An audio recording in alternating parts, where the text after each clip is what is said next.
What's the right amount of sun exposure? Today on Across the Fence, we're kicking off a two-part summer sun worshipping series with that critical question and exploring it with an award-winning Vermont science writer who's come up with an answer that might surprise you. Hello, Vermont. Lately, my summer uniform has consisted of a long-sleeve shirt, long flowy pants, a hat, and a thick layer of sunscreen. I've been thinking of it as a course correction because growing up in San Diego in the 1980s, I wore tanning oil, not sunscreen. And now I have the age spots, precancerous lesions, and a couple of spots that will soon undergo the Mohs procedure to show for it. More on that tomorrow when I welcome UVM dermatologist Santana Van Dyke to the show. All that being said, I am incredibly intrigued by my guest's new book, In Defense of Sunlight, which is being billed as part scientific examination, part cultural reckoning. Say hello to Rowan Jacobsen, an award-winning science and culture writer who lives in Calais, one of my favorite corners of Vermont.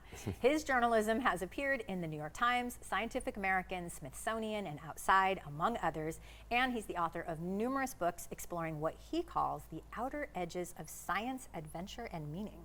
That's kind of cool. Rowan Jacobsen, welcome to the show. Thanks so much for having me. It's wonderful to have you here. So I actually want to start by talking a little bit about science writing because we're living through this moment where incredibly unqualified people are dispensing controversial health advice, particularly on social media. And one of the ways to easily dismiss some of the assertions in your book are to say things like, well, you're not a doctor, or you're not a scientist, or you're not a specialist.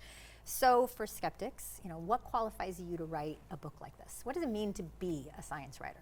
Right, yeah, and that's a really important question to ask, especially as you say, in this crazy media landscape that we're in right now. So the thing with science is that what's so great about it is that it's not a secret society, right? Like what made it so much better than everything that came before is that it's all public. All that information is published in public journals, and you do have to get past the firewall in the journals. You do, yeah. Yes. And we could have a whole conversation about that for sure. Yes, UVM is working really hard to try to make certain as many of those publications are available. Yeah, but in theory at least, it's all there. In theory, yeah. But the problem is scientists aren't necessarily trained to get that information out, and there aren't necessarily mechanisms for getting that information out. Scientists are all about doing their work, publishing their paper, and then continuing to do their work. So I think as the general public, we kind of have the sense that we hear about the important things that we should be hearing about, but that's not always the case. We tend to hear about the things where there's sort of a well-funded entity with the means to help get the word out. Yep. A lot of really important science just falls by the wayside for lack of attention. So it really is up to sort of science writers like me to be surveying the fields and finding really interesting, actionable items that the public needs to hear more about. So it is, it's kind of a key part of the process in terms of making sure things don't get lost. Right, and you even had, is it Knight Institute? Yeah, Night Science Journalism. Night Science Journalism, right. I mean, so it was like a fellowship that you spent. So this is, in other words, there was an investment made in giving you the space and time to be able to do this kind of research in order to gather all the evidence that you were working on with this book. Exactly, and that was actually where I first came across some of this information and realized that this was really important, potentially actionable item that could maybe change the public discourse on the subject. Okay, so that was a question. Where does this book come from? Yeah. So, what motivated you? As a sciencey person, I always get really excited when I discover some new piece of information that causes me to realize that I had it wrong before.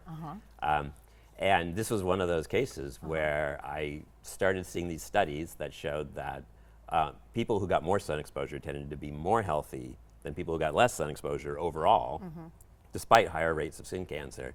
And that was fascinating to me because it undercut what I'd been led to believe. Yeah. So I dived into it and realized that basically the order of information that we had all learned on this subject affected our beliefs. We learned that sun could cause skin cancer first.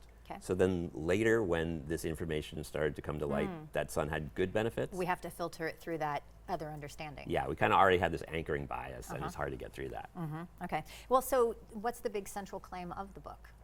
So the big issue is that modest amounts of sunlight seem to be good for you overall. They improve your overall health. They lower your risk of some of the really big diseases like cardiovascular disease and most cancers.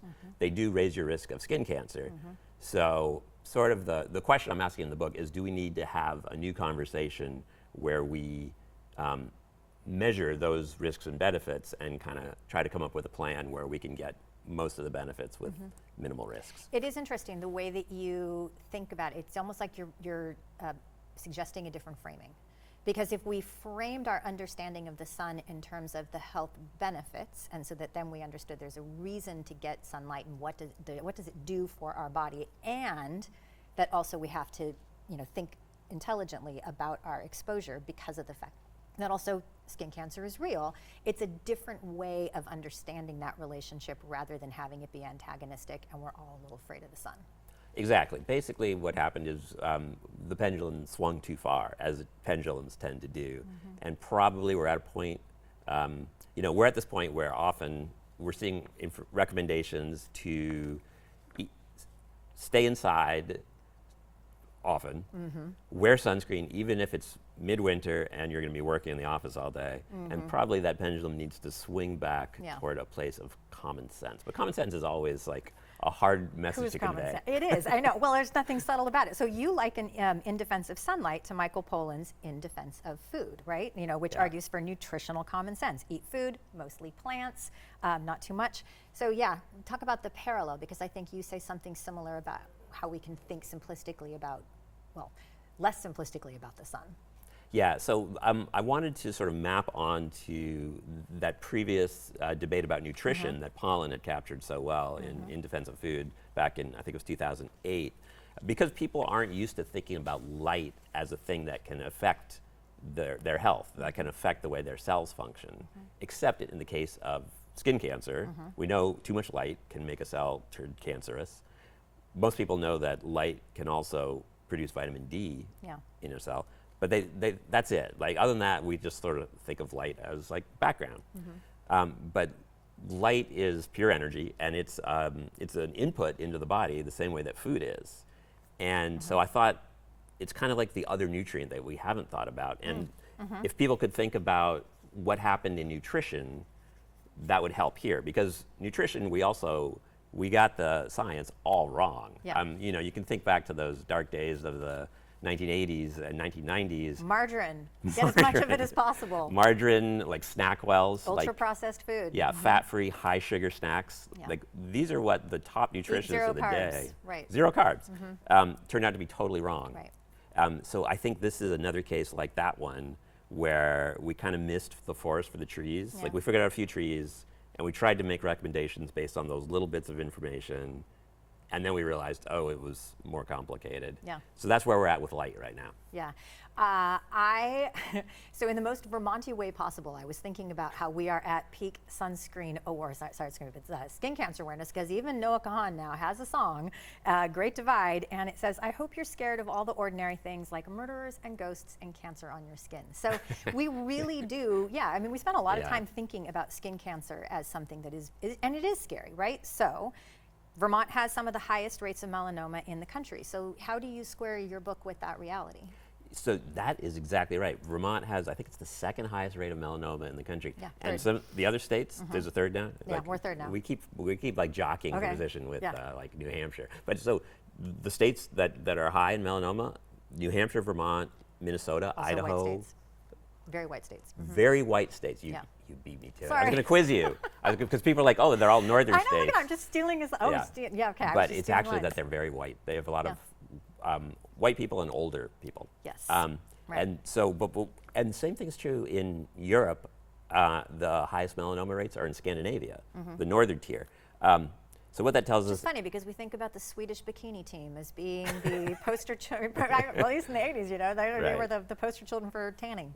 They're all going to get melanoma because they're all vacationing in Spain.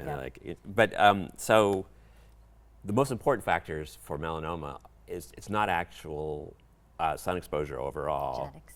It's genetics. It's like having pale skin and actually intermittent sun exposure, history of sunburns, is more closely associated with melanoma than like garden variety everyday sun exposure. It was actually somewhat shocking, actually. I think it's a sunburn increases your risk like threefold or something like that. History of sunburns, History yeah, of 2 to 3 sunburns, yeah. times. I don't even want to think about how many sunburns That I've means had. we're all doomed. Those of us who grew up in the 1980s are all doomed. We are all doomed, yeah. Yeah, Okay. but so what that tells me is that we can get the benefits of those modest doses of everyday sun exposure that you're not getting anywhere close to a burn without increasing the risks for melanoma. Yeah. Well, so I would say, so how do you interpret the message in this book for Vermonters specifically? What should we do? Vermonters is tough because we've got winter, and winter is long and dark, and that's not good for your health, we know overall. I feel terrible in the winter. Now I know why. It's for real. Like sun hitting skin triggers a release of endorphins. Literally makes you feel good. And it also lowers your blood pressure, does a lot of good things for you. The best we can do in Vermont in winter is get out and get some of the other benefits of light. Like for circadian rhythms, it's really good to get that bright winter daylight. This time of year, we're blessed with some of the best light in the world. Yeah. So get out, enjoy it. Don't get too much of it, but especially like a little morning light, a little evening light. That's going to be really nice for your health overall. In winter, if you go on a vacation, that can be good, but be very careful not to burn on vacation because that is the exact kind of sun exposure you don't want to get. Don't do February in the Bahamas and wear no sunscreen because you're thinking, this is my opportunity, let's go and just like get it all and get ready. Yeah, or do February in the Bahamas, but stay in the shade. Stay in the shade. Well, you've been on tour for the book. How are people responding to it? Really well so far. I actually thought it was going to be a more controversial conversation, and people really want to know about it. They were halfway there already, it turned out. And even the dermatology community, which I anticipated having some more awkward conversations with, are also pretty much on board. I just got invited to give a keynote address at the Florida Academy of Dermatologists. That's fantastic. So they want to hear about it. They don't necessarily agree on everything, and it's going to be a conversation that's going to go on for a while. But conversation is maybe where we're at and what we need. I think that's exactly right. Yeah. Okay. Well, folks, we have only scratched the surface of Rowan Jacobsen's new book, In Defense of Sunlight. You should check it out for yourselves. It's available at your local bookstore now, or check with your local library. If ever there was a great book club candidate or a book to read in a discussion group, this is it. Lots to think about. Okay. What impact do you hope this book has? Final question. 30 seconds. The big picture takeaway: people shouldn't be so scared of the sun.